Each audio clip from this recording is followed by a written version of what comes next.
Excelencia y Trabajo, un podcast de Mireia Las Heras con la colaboración de Espacio Areta.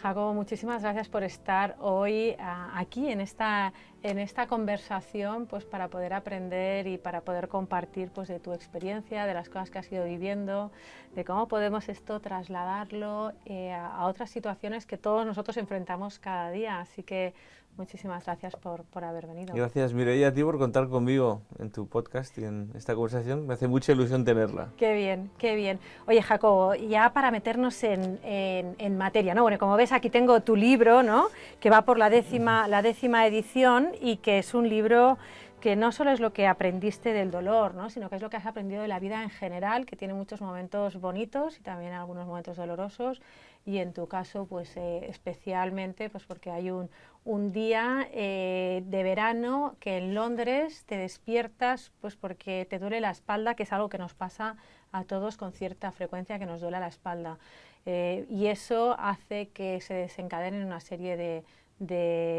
acontecimientos. Cuéntanos un poquito esos acontecimientos. ¿Qué hacías en Londres, para empezar? ¿Y qué acontecimientos se desencadenan a partir de ese momento? Pues efectivamente es un libro cuyo título lleva directamente al dolor. El dolor hay de muchos tipos, ya hablaremos de eso durante nuestra conversación. Yo acabé mi carrera de gestión comercial y marketing y di el paso a una pequeña aventura, irme a vivir a Londres. Y ahí me incorporé a una muy grande multinacional de alimentación, United Biscuits. Estuve con ellos 3 años trabajando primero en el departamento financiero, luego en el departamento de marketing. Mi idea era extender lo más posible mi experiencia en Londres y al final resultó muy interesante. Casi al final de este periodo me despierto un dolor, como dices, un dolor que pensaba, fíjate en mi ingenuidad, es un dolor producto de que en la noche anterior estuve jugando al fútbol y no había estirado después del partido, ¿no? Y se convirtió en realidad, era la antesala a una enfermedad crónica muy dolorosa que fue diagnosticada unos 2 o 3 meses más tarde. Eso cambia mi vida porque cuando te diagnostican una enfermedad que es crónica, sabes que la vas a tener toda tu vida y además tiene unos efectos muy dolorosos y limitantes en el cuerpo, inevitablemente cambia tu vida. Y un poco el libro y mi historia desde entonces hasta hoy tiene que ver con qué pasa cuando la vida te da un pequeño tirón de orejas y te dice tienes que transitar un camino que no esperas. Un camino que al principio puede parecer de amenaza, de limitación, pero que si tú lo consideras o crees que puedes hacerlo, lo puedes convertir en una oportunidad. Mi vida es una vida de oportunidad desde un principio, un inicio de adversidad. Jacobo, te dicen 2 o 3 meses más adelante que tienes una enfermedad crónica muy dolorosa, pero digo, por hacernos un poco a la idea, ¿no? En algún momento comentas que estornudar era un suplicio y que atarte los zapatos una proeza, ¿no? ¿Cómo aprendes a vivir con eso? Esto es muy interesante. En mi caso el dolor me lleva a tener que gestionar esos pequeños detalles que en el fondo en el día a día ni te das cuenta, ¿no? A veces actuamos y hacemos cosas sin saber qué estamos haciendo. Atarnos el cordón de un zapato es bastante... lo haces de una forma automática. De repente la vida te pone en tal situación que tienes que gestionar cosas y estar atento a cosas que antes no te suponían nada. ¿Cómo lo gestionas? Pues te tienes que dar cuenta, te das cuenta que lo primero que tienes que hacer es abrazar la situación de adversidad. En mi caso, abrazar el dolor, ¿no? Cuando abrazas el dolor, de alguna manera te haces amigo de tu dolor. Sabes que va a estar contigo siempre y te tienes que acostumbrar a él. En lugar de poner una barrera o intentar o frustrarte porque algo que antes era tan natural como estornudar ahora se va a convertir en casi un reto, porque cuando estornudas el impulso hace que todo tu cuerpo se mueva, en ¿no? convulsión. Entonces te duele, porque la espondilitis anquilosante que padezco hace que el cuerpo se inflame por dentro, las articulaciones, entonces cualquier movimiento, cualquier toque hace que te duele, ¿no? Que te duela el cuerpo entero. Pues te das cuenta que te vas dando cuenta poco a poco que tienes los recursos y sobre todo la necesidad de gestionar momentos que antes eran irrelevantes en momentos que se convierten en importantes, ¿no? Hasta lo más pequeño. Como siempre digo, aquí es muy importante la actitud que tienes frente a las cosas que te pasan, ¿no? Esto es muy conocido, está ya muy usado, pero no es lo que te pasa en la vida, es lo que haces con lo que te pasa, es cómo asumes las cosas que te pasan, es cómo entiendes que puede suponer una oportunidad de crecimiento o no las cosas que te pasan, ¿no? No te digo que gestionar mi estornudo es una oportunidad de crecimiento, pero sí me pone en la línea de salida de entender que tengo que ser muy consciente de muchas de las cosas que me van a pasar desde entonces, ¿no? A nivel físico, a nivel psicológico y, por supuesto, a nivel retos del día a día. Tú dices que es una oportunidad de crecimiento. ¿En qué áreas piensas que esta enfermedad te ha ayudado a crecer? Que bueno, no sabes si hubieses crecido igualmente en eso, ¿no? Porque no has vivido otra vida paralela, pero que dices, bueno, pues mira, esto me ha supuesto... Es verdad, yo viví 28 años sin espondilitis anquilosante y todo el resto hasta hoy con espondilitis anquilosante. Tengo la información suficiente como para ver la diferencia. No sé cómo sería mi vida sin espondilitis porque habría transitado por otro camino. Pero mira, me hizo desde el minuto uno más empático, me hizo más sensible al dolor de los demás. Son cosas que tienes que vivir para entender. Quizás la razón por la que me he librado de muchos prejuicios, muchas etiquetas. Me ha hecho entender lo importante que es compartir ciertas cosas hasta donde quieras, pero no guardar para ti. Yo, por ejemplo, durante muchos años decía tengo dolor, me duele la espalda, no decía tengo espondilitis anquilosante, porque no por mí, que no me cuesta nada decirlo, sino por no molestar al de enfrente. No puedes estar todo el día diciendo tengo dolor, porque es tu dolor, es tu pesar, pero el de enfrente tiene un límite también, no puede estar todo el día compartiendo lo negativo. Te hace entender hasta dónde puedes compartir y hasta dónde no, no para protegerte a ti, sino para proteger a los demás, ¿no? Entonces te hace una persona, yo creo que más sensible también, te hace una persona más cercana a los demás. Yo siempre digo que soy consciente de lo mucho que me he emocionado en mi vida en muchos aspectos y en muchos momentos. Pero es quizá a partir de los 28 años cuando me emociono más sobre lo que le pasa a otras personas de lo que me emocionaba antes de esta enfermedad, de tener la enfermedad y tener el dolor. Quizá te suene un poco raro, pero para mí tener espondilitis anquilosante y tener tanto dolor durante tantos años, he tenido que dormir sentado 6 años por culpa del dolor. Me metía en la cama y el dolor se apoderaba más de mí cuando estás en estado beta y no estás tan pendiente y alerta. Y entonces me tenía que incorporar porque a las 2 horas de estar dormido el dolor ya era casi insufrible, me tenía que sentar y seguir durmiendo sentado. Situaciones así que vas superando en tu día a día te hacen más fuerte. Y como digo y repito, en mí supuso una oportunidad, porque desde aceptarlo, desde abrazarlo, desde pulir la actitud que desde entonces he sabido que he tenido que pulir, me ha llevado a unos mundos que jamás pensé que estaban escritos para mí, de los que ahora hablaremos, pero para mí ha sido una oportunidad por eso. Jacobo, tú nos puedes quizás contar, ¿no?, en qué momento vuelves otra vez al mundo corporativo, pero has vuelto muchos años al mundo corporativo y has dirigido a personas. Sí. ¿Cómo te hace ser un mejor líder el haber estado tú expuesto a ese dolor? Ahora se habla mucho de la empatía, pero luego vemos muchas veces pues esas situaciones quizás de rompimiento en los espacios laborales por falta de empatía, de comprensión. Entonces, ¿cómo esto se traslada a tus actitudes de liderazgo y en la dirección de personas? Pues mira, te lo voy a decir te voy a describir una situación y luego te explico por qué. Para mí, desde el dolor y de hecho jamás falté a trabajar, desde que fui diagnosticado hasta hoy no he faltado a trabajar excepto cuando un día he tenido fiebre o una gripe como todo el mundo, porque sabía que si me agarraba la excusa de mi limitación física, el dolor, quizás hubiera sido la razón por la que poco a poco ir abandonando mis responsabilidades y mi compromiso conmigo y con los demás, ¿no? Pero hay una situación que lo define y es tener la puerta abierta. Yo en mi despacho, cuando he tenido despacho, otras veces no he tenido despacho, siempre he tenido la puerta abierta. ¿Qué quiere decir tener la puerta abierta? Tener la puerta abierta quiere decir mostrarte vulnerable como eres. Yo creo que una de las grandes virtudes de un gran líder es mostrar su vulnerabilidad, porque todos los seres humanos somos vulnerables. Y cuando alguien se muestra tal como es, desde su coherencia, pero también mostrando su vulnerabilidad, se hace mucho más importante hacia aquellos que le miran expectantes, ¿no?, y que quieren seguir su camino. Me ha enseñado, o creo que desde entonces escucho mucho más, aunque soy muy apasionado por muchas cosas, incluso a veces parezco hasta vehemente, procuro tener cuidado con, ¿no? Cómo hablo con los demás, cuál es mi compromiso con los demás desde lo que digo y lo que hago, cómo de coherente soy. Pero créeme que una de las cosas más importantes que intento aplicar en mi relación de liderazgo hacia los demás es poner a los demás en el lugar que tienen que estar, que es el mismo lugar que el líder, ¿no? Es decir, por el hecho de ser un líder no eres mejor ni peor que tus subordinados, ni que tus jefes, eres igual, con un talento determinado, con unas aptitudes determinadas y con una actitud determinada que te hace asumir ciertos objetivos o metas, pero eso no puede hacer que te vuelvas vanidoso, prepotente o que te creas distinto a los demás. El dolor me ha llevado a eso. Soy vulnerable, soy igual que los demás, lo que pasa es que mi responsabilidad hoy es esta. Y mi responsabilidad no solo conmigo, es con los demás. ¿Cómo puedo llevar a los demás en el camino que entiendo importante a lograr una meta común, ¿no? Para eso hace falta humildad, lo que he dicho antes, compromiso, empatía, una serie de cosas a las que a mí el dolor me ha llevado. Oye, tú nos cuentas un poquito en el libro, ¿verdad? Que tú eres una persona muy soñadora, que ya de pequeño pues siempre, ¿no? Pues tenías como ilusiones grandes.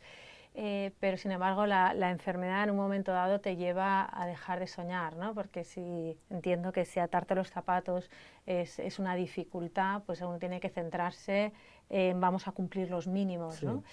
Y sin embargo hay un momento en el que decides reaprender a soñar. ¿Qué significa ese reaprender y a qué te ha llevado ese reaprender a soñar? Como muy bien dices, yo he sido una persona muy soñadora desde muy pequeño. Sueños a medida de cuando eres niño, a medida de cuando eres niño, ¿no? Sueños en grande, pero con la capacidad de ir cumpliendo pequeñas metas, ¿no? A lo largo del camino. Y esto tiene una cosa muy buena, y es que tienes la capacidad de soñar y por tanto el anhelo de cumplir con esos sueños. Y en mi caso, desde la enfermedad, una cosa muy mala, y es que el dolor, las pequeñas cosas a las que te refieres, hicieron que dejase de tener... Fíjate, yo creo que una de las últimas libertades que se le puede quitar al ser humano es su capacidad de soñar. Yo sueño en lo que creo, en lo que quiero, y nadie me puede quitar la capacidad de soñar. Con una pistola no me puede, ¿no? Eso es una enorme libertad. Un día me di cuenta que había perdido esa libertad, y que la libertad me la había quitado mi dolor, mi enfermedad, mi necesidad de gestión de este dolor.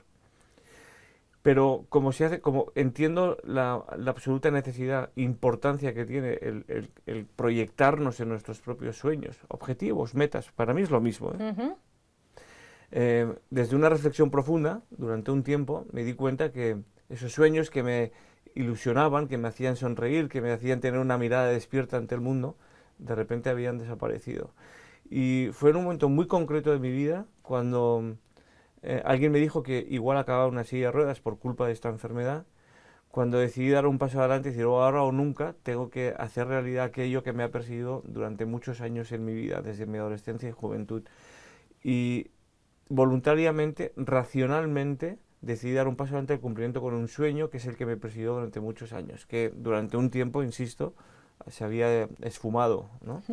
Y ahí fue cuando decidí arriesgar, actuar. A mí me gusta mucho hablar de arriesgar, actuar, insistir para el cumplimiento de sueños, y es cuando di el paso adelante a cumplir con el gran sueño de mi vida, que era dar la vuelta al mundo. A mí solamente la idea de algún día poder dar la vuelta al mundo mantuvo esa llama viva, que luego se convirtió en un gran fuego de hacerlo realidad, ¿no? De hacer algo que me iba a suponer un gran esfuerzo, pero que sabía que me iba a llenar de una ilusión y una pasión increíble por la vida y por la vida de los demás, porque cuando das la vuelta al mundo te nutres de la vida de los demás, de la gente que te vas encontrando en el camino. Oye, Jacobo, ¿qué aprendiste o cuáles son, ¿no? A lo mejor 2, 3 aprendizajes de ese ver mundo, ¿no? Porque Sí. pienso que hay mucha gente que está en muchos sitios pero no ve mundo, Sí. ¿no? O sea, pues porque va a lo mejor casi con una idea prefijada, pero entiendo que tú justo vas pues para nutrirte Sí. y poder compartir.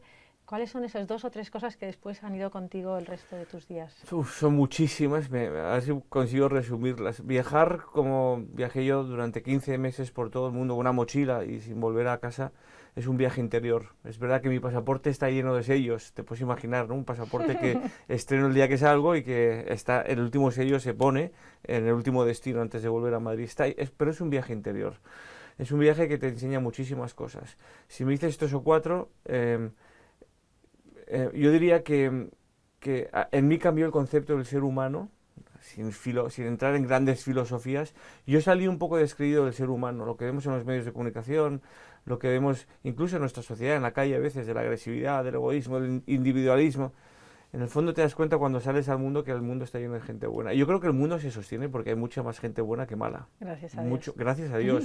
Y de eso te das cuenta cuando te lanzas al mundo, estás en una cultura distinta a la tuya. Eres distinto a los demás porque en África se nota que eres distinto, en Oriente se nota que eres distinto. Y la gente te abre sus brazos para invitarte a su casa a comer o a ayudarte como pueda, ¿no? Te das cuenta que el ser humano es en realidad una fuente de bondad, no todo el ser humano, pero que como esencia, Sí. y la gente está dispuesta a ayudar a otros cuando ven que lo necesitan. Otra cosa que aprendí es la capacidad que tenemos de cumplir nuestros sueños, hablando de sueños. Es decir, estás viviendo sentado y sales a dar la vuelta al mundo, no sabes muy bien cuánto tiempo va a durar, pero cuando vuelves 15 meses después, te das cuenta de 2 cosas. Una, qué capacidad tenemos de romper nuestros límites, porque salir con una espondilitis y una mochila en el mundo no es fácil. Y 2, en el momento en el que abres otra vez la puerta de tu casa, te das cuenta de dónde está tu hogar. Esto es muy bonito. Es muy bonito darte cuenta que 15 meses después llegas a tu casa y dices, este es mi hogar. Tengo claro que he vivido una aventura increíble, llena de experiencias, llena de personas que se han acercado y con las que he compartido, de ilusión diaria, pero mi hogar está aquí. Y eso te hace fuerte, te hace sentir que tu base está muy bien estructurada, ¿no? Que es sólida, y eso te ayuda a seguir adelante en tu vida, en el futuro. Otra cosa que me gusta llevarlo al mundo de la empresa, te enseña a negociar, te enseña a administrar. Yo iba con un presupuesto, esto es muy poco filosófico y muy poco... Pero bueno, también tiene su punto, ¿no? Tú vas con un presupuesto y yo pensé, mi vuelta al mundo durará lo que dure el último dólar, no había euros todavía, en el bolsillo. Entonces me obligaba, si quería viajar mucho tiempo, a administrar bien el presupuesto que tenía. Y te das cuenta de cuánto nos sobra, es decir, la cantidad de gastos que habitualmente tenemos y cantidad de dinero que gastamos en cosas que en realidad no nos hace falta, que se puede vivir con mucho menos. Para que te hagas una idea, salí con una mochila que pasaba 12 kilos y volví con una mochila que pasaba 2 kilos. Fui dejando cosas en el camino. ¿Te las vendiste? No, las regalé. No, mi último destino fue África y ahí regalé muchas cosas en distintas misiones que visité y demás. Pero te das cuenta que en el fondo nos sobra mucho más de lo que creemos, que podemos vivir con mucho menos y que tenemos una enorme capacidad de estirar al máximo lo que tenemos. En mi caso, el presupuesto con el que salí de viaje, ¿no? Eso es una habilidad que lo he llevado a mi mundo para seguir administrando presupuestos en empresas por cuenta ajena, incluso mi propio presupuesto ahora que trabajo para mí mismo, ¿no? Entonces, para llevarlo a 2 cosas de la empresa, gestión de personas desde tu emoción hacia las personas, gestión de recursos desde lo que te dan para que lo optimices, ¿no?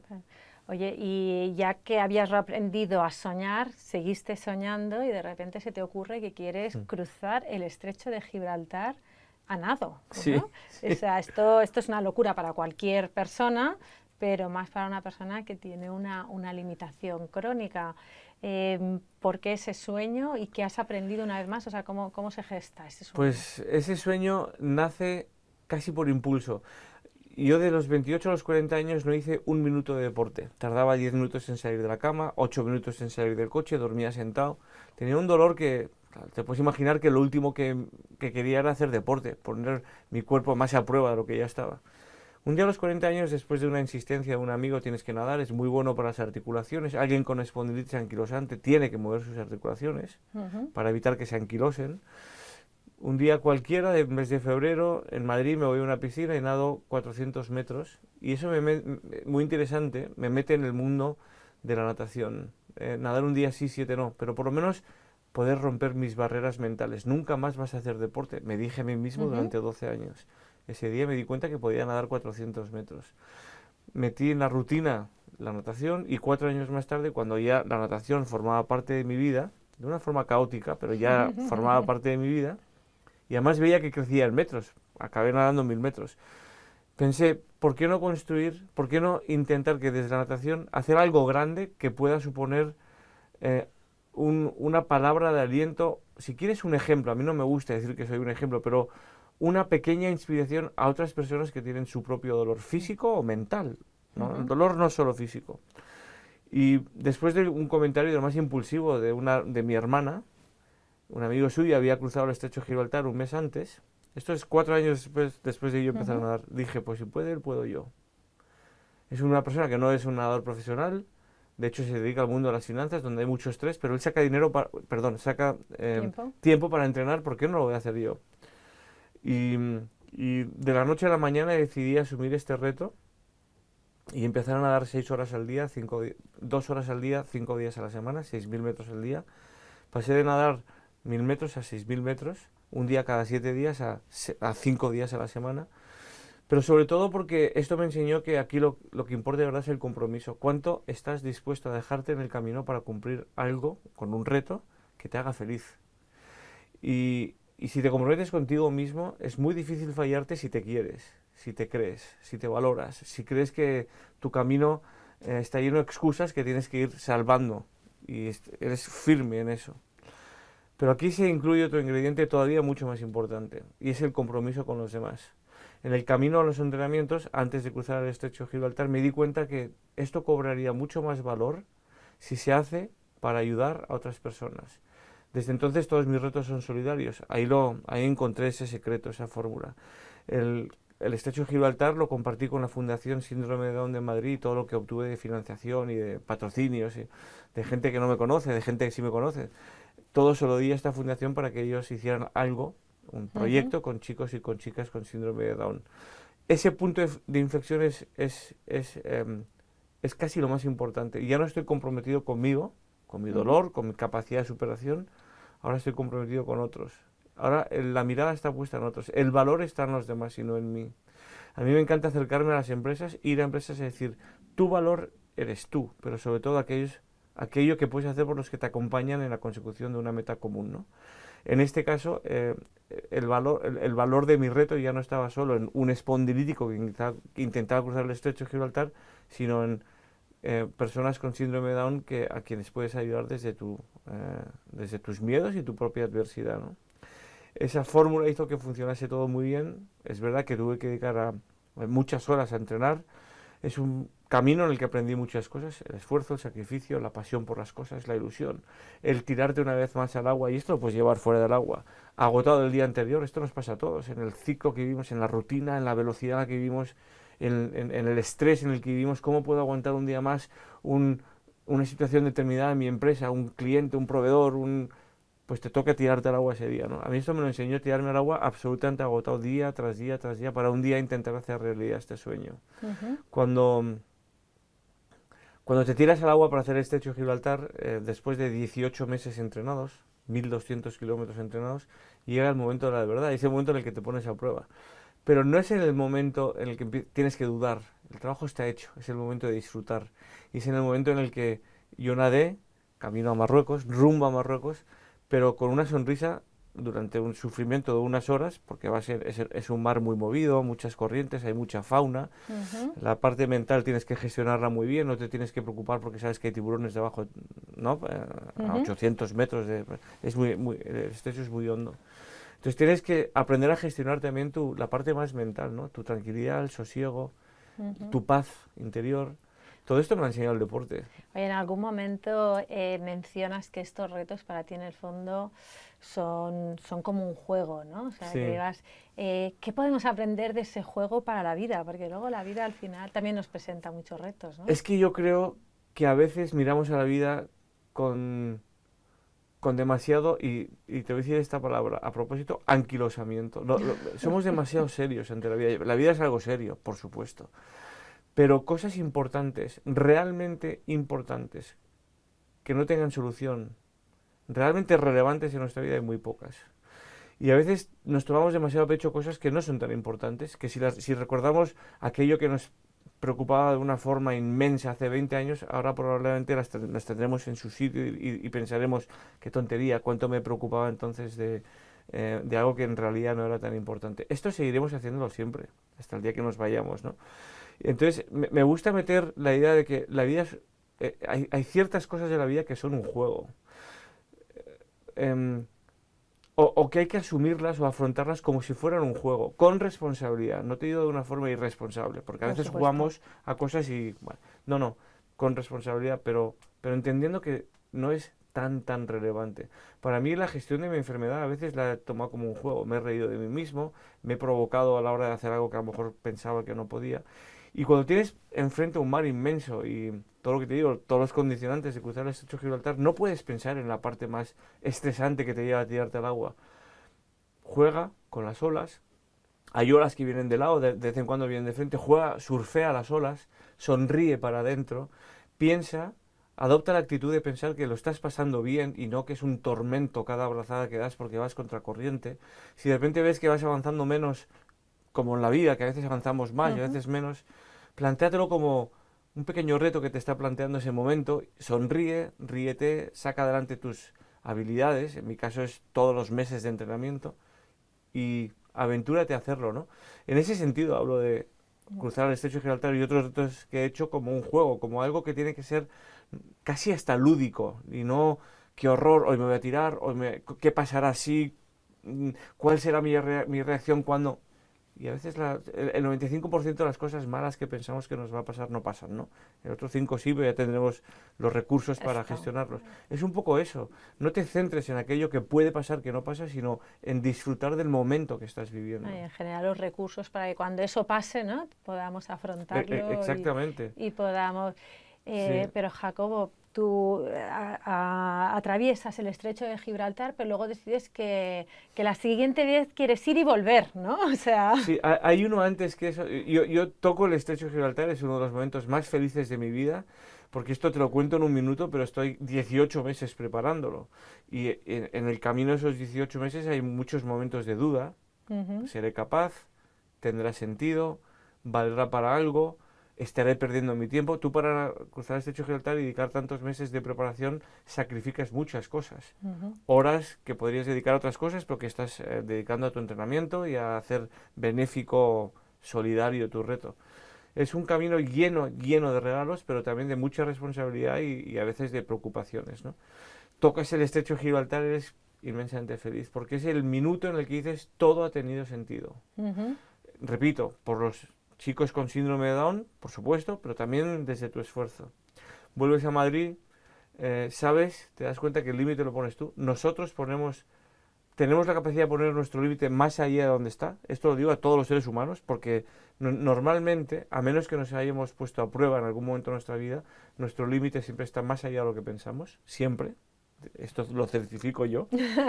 Vuelvo a Madrid y justo en ese momento, un mes más tarde, me diagnostican un cáncer. La vida me dice, esto no es un camino de rosas, pero es que a mí nadie me ha dicho nunca que la vida sea un camino de rosas. La vida tiene sus altibajos, en los altos celebramos y en los bajos aprendemos y nos hacemos fuerte.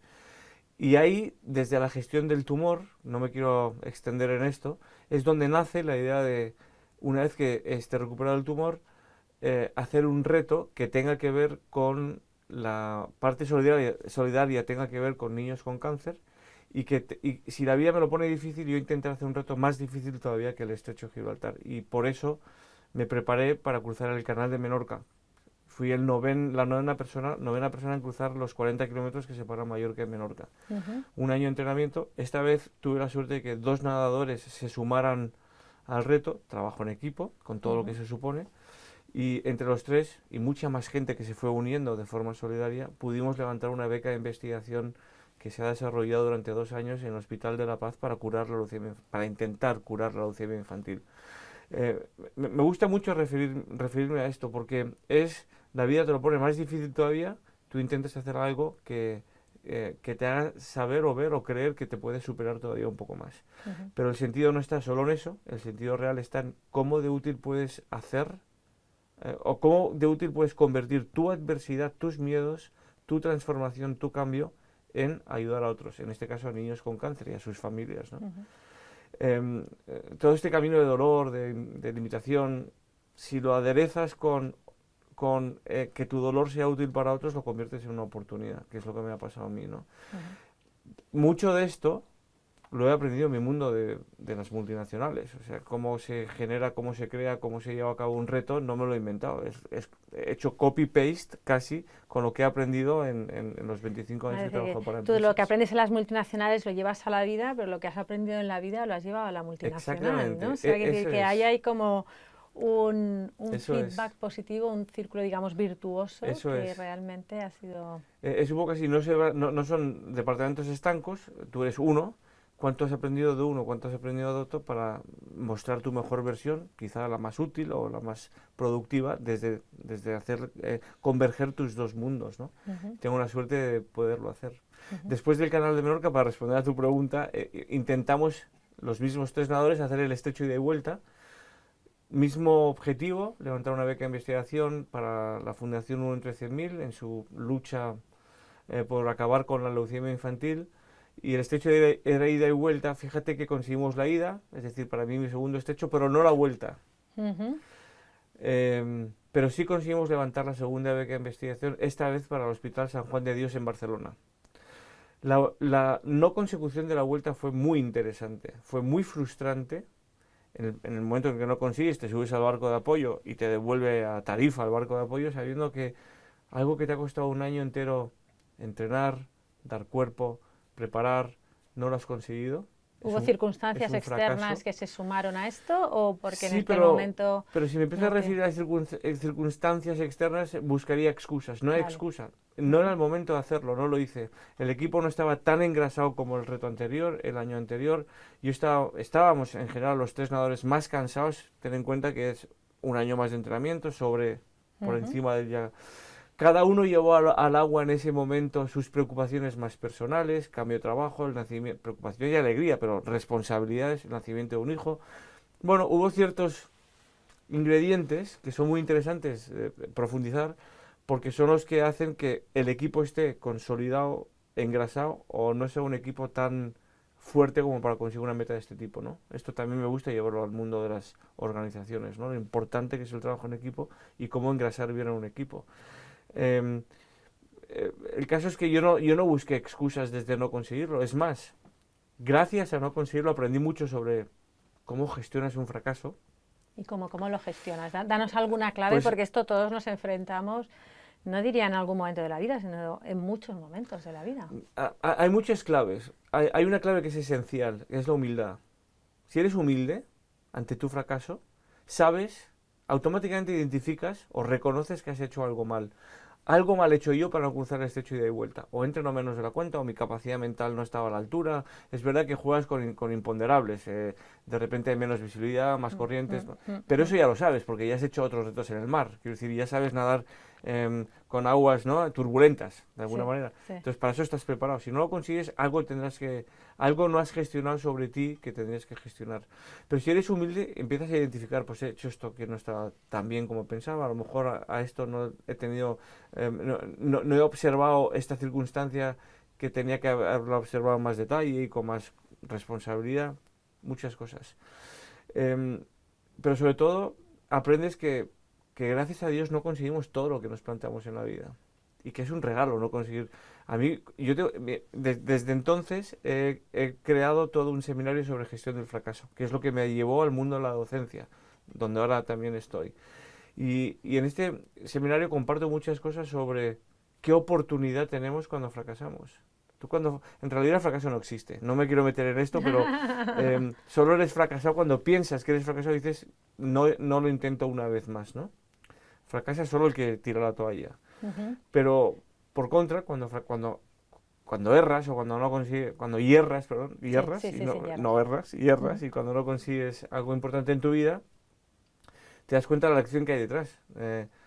Cómo volver a trabajar aquello que no has trabajado lo suficiente, que te ha llevado a no tener éxito en eso, ¿no? O sea, que realmente, ¿no?, esto que dicen los investigadores del locus of control, ¿no?, que al final tú eres el dueño de tus de tus acciones y que no podemos estar constantemente pues pensando que es el entorno el que nos impide conseguir nuestros sueños o nuestras ilusiones. Somos responsables de nuestra participación, si es individualmente con nosotros mismos, si es en equipo, en la sociedad, en nuestro rol, cuál es nuestro rol dentro de un equipo, y sacar el máximo posible de ese rol y hacer incluso que nuestro rol influya en positivo en el rol en la responsabilidad de otros, ¿no?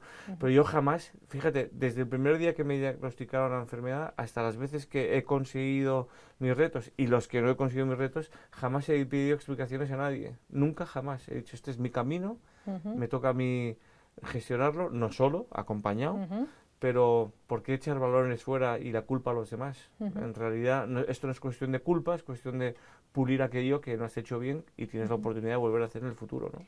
Hablabas de esta clave de la humildad y es una clave que en el liderazgo se habla muchísimo, ¿no? Pues que el líder ha de ser humilde, pero luego la realidad es que en general muchas de las actitudes que vemos en nuestro entorno pues no denotan esa humildad, ese ser capaz de asumir los propios errores, ser capaz de asumir las limitaciones, el decir me he equivocado, ¿no? ¿Cuáles son tus claves realmente pues para desarrollar esa humildad, para tener la capacidad de decir esto lo he hecho mal, ¿no? y asumo las consecuencias? Bueno, te he hablado de la vulnerabilidad, sé que soy vulnerable y en la receta de ser vulnerable sé que puedo fallar, que no soy perfecto. La no búsqueda de la perfección, se habla mucho de la búsqueda de la excelencia, pero incluso en la búsqueda de la excelencia puedes fallar en el camino hasta que te conviertes o conviertes algo en excelente. Tener los pies en la tierra, ser consciente de que el ser humano no es perfecto, que la perfección no existe y que es un poco absurdo buscar la perfección, y dentro de la imperfección del ser humano está el fallar, naturalizar tu capacidad de fallar, ¿no? Pero también hay otro secreto importante y es no tener vergüenza de compartir cuando has hecho algo mal. Cuando lo compartes, lo que estás haciendo es acercar a los demás a aquello que has hecho mal, a veces para que te ayuden a corregirlo, a veces para corregirlo tú solo, desde el apoyo de otros también, pero en la distancia. Pero como he dicho antes, es muy importante tener la capacidad del primer paso tú a corregir aquello que no te ha llevado a ser exitoso, ¿no? Y para eso hace falta mucha formación, hace falta una actitud determinada, es decir, alejarte lo más posible de sentirte el mejor, que te aleje de ser vanidoso o prepotente. Yo no puedo ir por el mundo diciendo he sido el 9º en cruzar el canal de Menorca y pensar que los demás, incluso los que nadan muy mal, sean... No, cada uno tiene sus limitaciones, pero estos que nadan muy mal, probablemente en otros terrenos me sacan 1000 vueltas. Entonces, es cuestión de bajar un poco a la tierra, ¿no? De ser consciente de que en realidad, aunque nuestros límites están más allá de donde pensamos,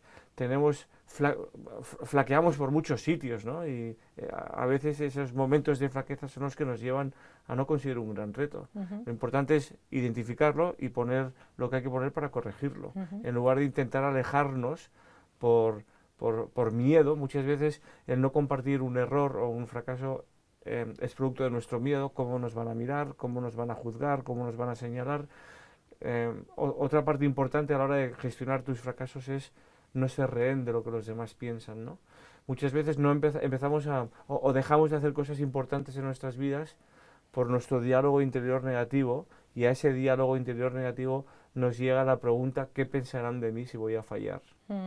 Yo siempre digo, esta es la primera frase que tenemos que quitar de nuestra mente cuando queramos empezar algo que asumimos que va a ser algo difícil, ¿no?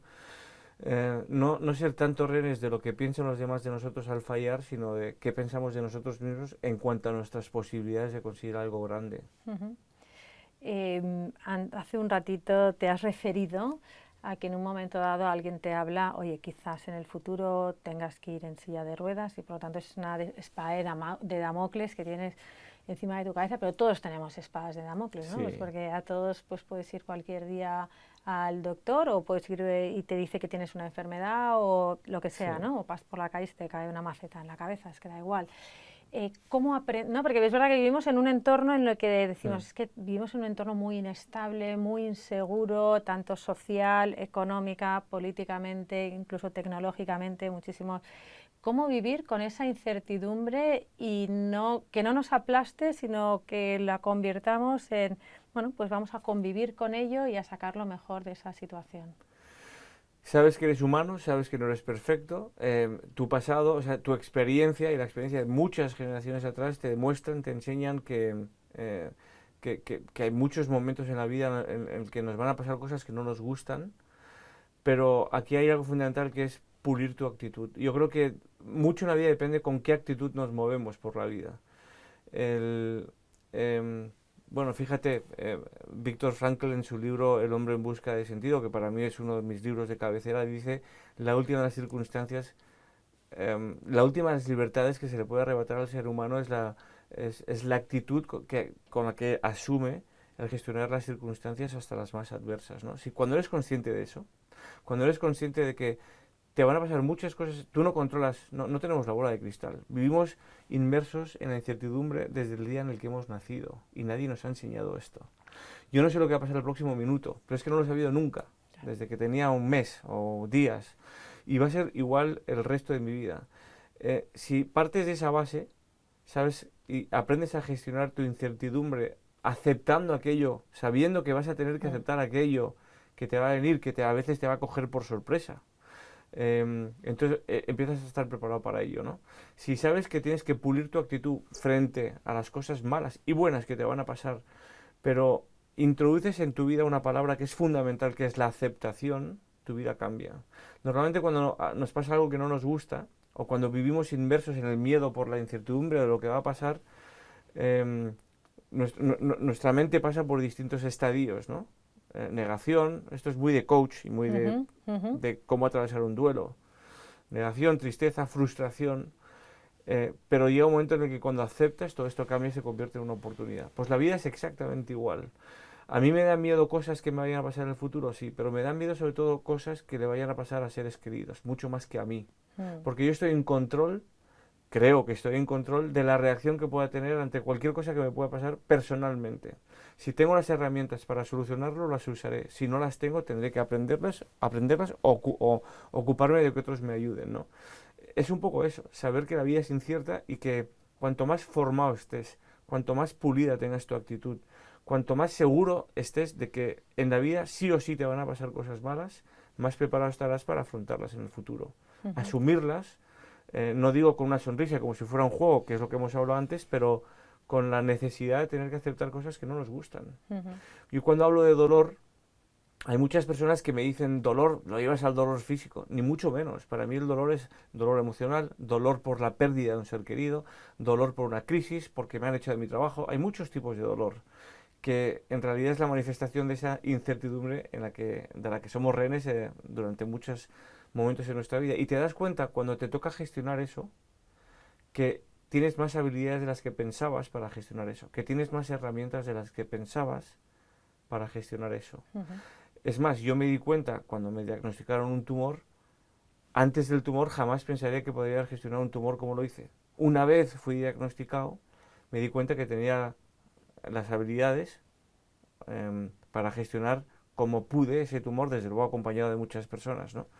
Pero esas herramientas las tenemos y si no tenemos que prepararnos para tenerlas, ¿no? Para que un día cuando el mar, ningún mar en calma hizo a un experto marinero. Y esto es así en nuestras vidas. Pues al final la experiencia te la da aquellos momentos de dificultad en los que la vida te mete, ¿no? Asúmelo. Jacobo, acabas de mencionar que todo este viaje o todos estos distintos viajes, ¿no?, de los que hemos ido hablando, ¿no?, pues quizás de aprender a vivir, a abrazar el dolor, pues en distintas fases, estos retos, estos sueños, este trabajo, lo has hecho acompañado, ¿no? Sí. O sea, no vas, a lo mejor el viaje que hiciste de mochilero lo hiciste solo, pero luego has hecho este viaje de la vida acompañado.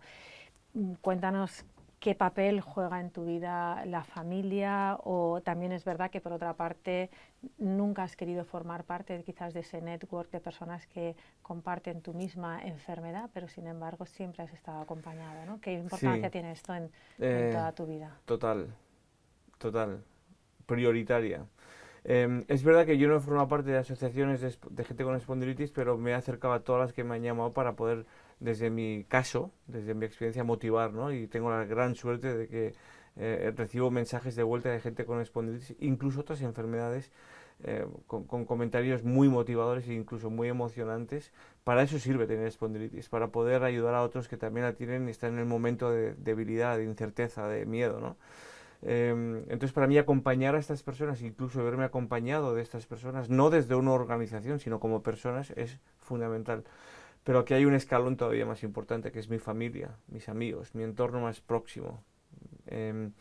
Yo creo que soy como soy. Yo me he formado, desde luego, en la sociedad, en la universidad, en el colegio, pero sobre todo en mi casa, ¿no? Yo creo que la fuente primordial de formación de un ser humano, en todos los aspectos, cultural, emocional, espiritual, es tu casa. Y yo he tenido la suerte de pertenecer a un entorno, a una familia que es sobresaliente en todos los aspectos, en cuanto a generosidad, en cuanto a ejemplo, en cuanto a trabajo, en cuanto a cariño, en cuanto a ofrecer oportunidades, ¿no? Es verdad, dicho esto, que hay veces que te da cierto reparo compartir según qué cosas, porque no quieres hacer daño a aquellos que sabes que te quieren y a quien tú quieres. Cuando me diagnosticaron el tumor, me costó mucho sentarme con los seres más queridos para decirles tengo un tumor, ¿no? Pero su ayuda, su apoyo, su mano ha sido fundamental en la gestión posterior, ¿no? Una vez que ya se sabe, pues están ahí y son, yo creo que la energía fundamental que he tenido para seguir adelante, tanto en la gestión de la adversidad como en la consecución de retos, ¿no? Una sonrisa, no hace falta tampoco hacer grandes aspavientos, ¿no? Una sonrisa cuando has conseguido algo importante, un abrazo, una palabra de aliento. A veces una limitación, cuidado con esto que vas mal por aquí, ¿no? Se hace fundamental. Y cuando todo eso te lo ofrece gente en quien confías, porque confías desde hace muchos años y te han demostrado que son personas dignas de tu confianza, el regalo es máximo, ¿no? Uh-huh. Oye, Jacobo, ya para ir acabando, ¿te quedan retos en la vida? Muchos. Sí, muchos. Fíjate, me quedan retos porque me quedan sueños y me quedan sueños porque me quedan retos. Yo no, para mí es lo mismo. Yo creo que si de repente dijera no tengo más retos que cumplir en mi vida se apagaría, no se apagaría, se volvería un poquito más gris, ¿no? Sí me quedan retos, me queda seguir viajando, me queda seguir ofreciendo lo que pueda ofrecer y aportando lo que pueda ofrecer en esta sociedad a través de las personas o de empresas. Me queda seguir cumpliendo con retos en el mar, quizás no tan demandantes o sofisticados como los que he hecho, porque la edad pesa, suma. Me queda el reto de seguir sonriendo cada mañana, me queda el reto de seguir agradeciendo cada mañana en la que despierto, no de forma impostada, sino sintiéndolo de verdad, por la oportunidad que supone el vivir, y el agradecimiento a las personas que hacen que tu vida sea mejor, ¿no? Y también el agradecimiento a la posibilidad que la vida te da de tú intentar hacer la vida a los otros mejor. ¿Cómo no va a haber retos en nuestras vidas si cada mañana es una oportunidad para sumar en otros? Cada mañana es un reto. Y yo quiero, creo y espero poder seguir diciendo esto durante muchos años. Dios dirá, la vida nos dirá, pero mientras tanto me niego a vivir la vida de una forma descafeinada, apagada, y prefiero vivirla de una forma apasionada. Muy bien, pues bueno, muchísimas gracias, Jacobo. Todo un regalo para los que te escuchamos y a los que realmente, bueno, pues poder aprender de todas estas experiencias y luego aprender esto, ¿no? Que al final la vida es una y pues en lo que aprendemos en nuestra vida personal lo podemos trasladar a nuestros entornos profesionales y hacernos mejores personas, mejores empleados, mejores líderes y por lo tanto hacer de este mundo un lugar mejor para todos. Así que muchísimas gracias, Jacobo, Muchas por gracias, compartir. Mireia, a ti por traerme a tu espacio y por la conversación. Me ha encantado estar contigo. Gracias.